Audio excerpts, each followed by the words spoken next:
There is a simple, affordable, often ignored food that can help with fullness, appetite control, gut health, and even the blood sugar response after meals. And the most interesting part is that it does not come in an expensive supplement bottle. It is not a new trend, and it does not need miracle promises. I am talking about beans and legumes, such as lentils, chickpeas, black beans, kidney beans, pinto beans, navy beans, and many others. But before anything else, I need to make something very clear. Beans are not medication. Beans are not Ozempic. Beans do not replace prescription drugs, they do not replace medical treatment, and they should never be seen as an alternative for someone who has a medical indication to use a medication. What we have here is something different, a real food that may help your body work better, especially when it is part of a balanced diet. I'm Edu Rodriguez, a pharmacist, biochemist, diabetes and health educator, a member of the Brazilian Diabetes Society, and I have lived with type 1 diabetes for more than 26 years. And when I talk about food, I always like to reinforce one thing. The right food, in the right amount, and in the right context can make a big difference. Beans are a great example of that. Many people avoid beans because they think beans are too high in carbs, but that is a very simplistic way to look at them. Beans do contain carbohydrates, yes, but they also contain fiber, plant protein, resistant starch, minerals, antioxidant compounds, and they are digested very differently from white bread, cookies, refined pasta, or sweets. And that difference changes everything. When you eat beans, the soluble fiber inside them absorbs water and forms a kind of gel in the intestine. This gel helps slow down digestion and the absorption of carbohydrates. In practice, this may help blood sugar rise more slowly, without that fast spike that often happens when someone eats refined carbohydrates. And for people with diabetes, prediabetes, or insulin resistance, this is very important because it is not only the amount of carbohydrate that matters, the speed at which that carbohydrate enters the bloodstream also matters. That is why many times a well-adjusted portion of beans inside a meal with salad, vegetables, protein, and healthy fat may have a much better blood sugar response than ultra-processed foods that look small but raise glucose very quickly.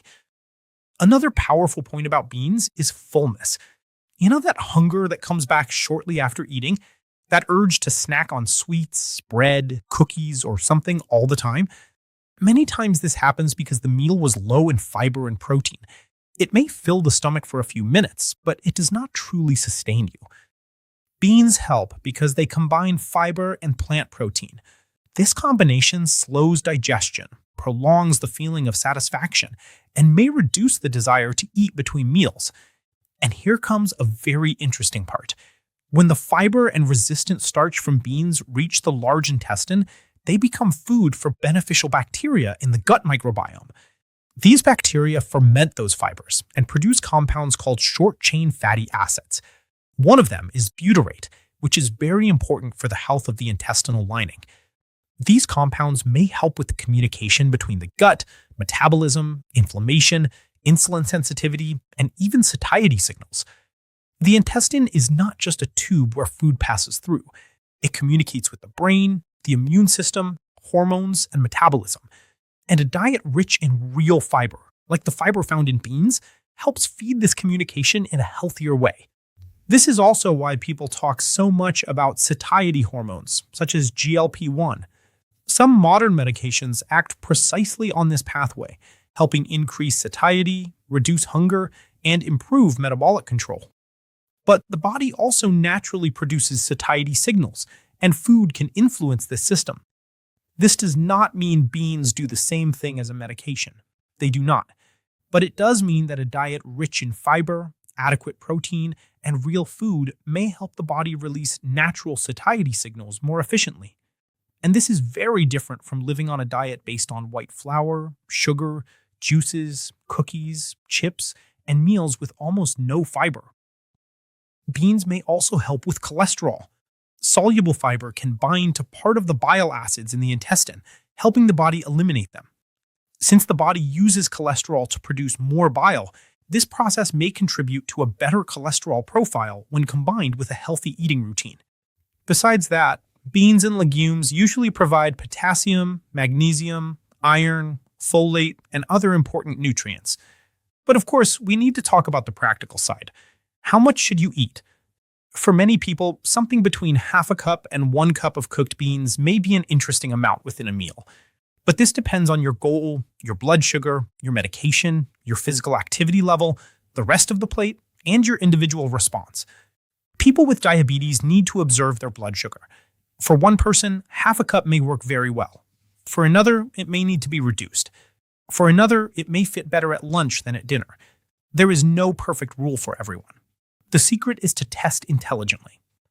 Build your plate with vegetables, a good source of protein, such as eggs, chicken, fish, meat, tofu, or another appropriate option, and an adjusted portion of beans. Avoid making a meal with a large amount of rice, a large amount of beans, flour, potatoes, juice, and dessert all together. Many times, the problem is not the beans. The problem is the accumulation of several carbohydrate sources in the same meal.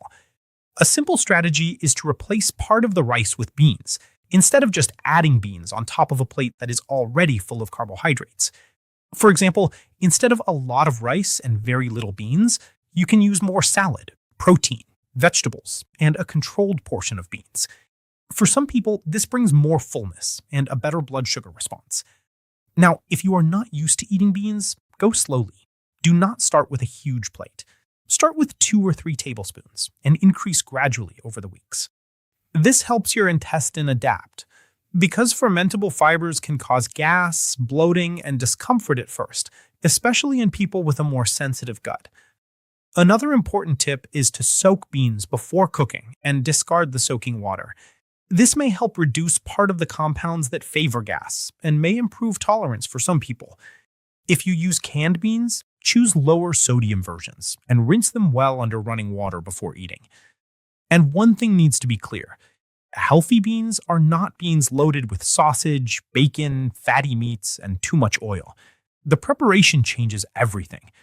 A simple bean dish, seasoned with garlic, onion, bay leaf, herbs, and little oil, can be an excellent option.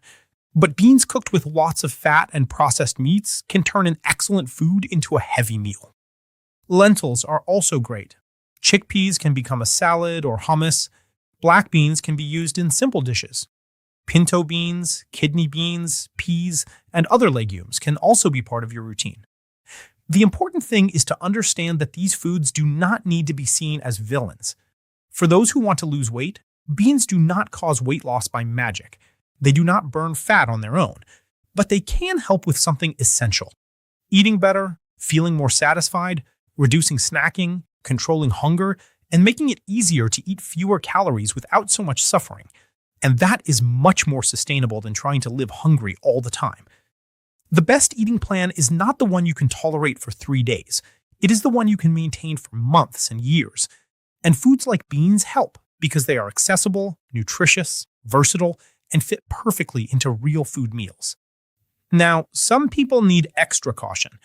People with advanced kidney disease, potassium restriction, significant gut problems, irritable bowel syndrome, or specific medical guidance should talk to their doctor or nutritionist before greatly increasing their intake.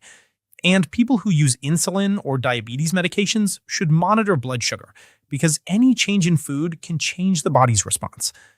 But for most people, beans can be a much better ally than many expensive, healthy products that promise a lot and deliver little fullness. Sometimes the solution is not in the newest product. It is in doing the basics well. A plate with real food, fiber, protein, vegetables, and an appropriate portion of legumes may do more for your hunger, your blood sugar, and your gut health than many beautiful promises on a package. So if you stopped eating beans because you were afraid of blood sugar, maybe the answer is not to cut them out completely. Maybe the answer is to adjust the amount, improve the combination, and observe how your body responds. Because diabetes is not only about restriction, it is about strategy. If this video helped you look at beans in a different way, leave your like, because that helps the channel bring simple and safe information to more people. And tell me in the comments, which bean or legume do you like the most? Black beans, pinto beans, lentils, chickpeas, kidney beans, or another one. Share this video with someone who thinks beans are always forbidden for people with diabetes or for people who want to lose weight. And if you like learning about diabetes, food, weight loss, and health in a simple way, without fear-mongering and without miracle promises, subscribe to the channel and stay with me for the next video.